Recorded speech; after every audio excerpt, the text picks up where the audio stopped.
తుంటి ఎముక విరగడం అది పెద్ద వయసులో అంటే వయసు 75 సంవత్సరాలు దాటిన వారిలో తుంటి ఎముక విరిగి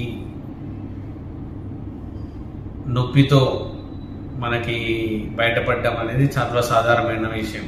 మొదటి విషయం ఏంటంటే తుంటిలో ఎముక విరగాలంటే చాలా ఫోర్స్ అవసరం పడుతుంది. అంటే పెద్ద వయసులో యంగ్ ఏజ్లో కానీ ఎముక విరగాలి అంటే ఒక యాక్సిడెంట్ అవ్వడం వలన లేదంటే ఫస్ట్ ఫ్లోర్ పైనుంచి పడడం వలన కానీ ఎముక విరుగుతుంది.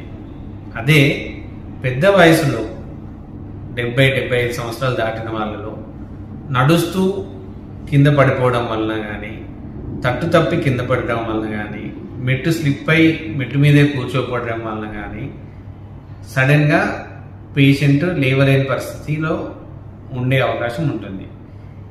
ఇది ఎక్స్రే కానీ చేసినట్టయితే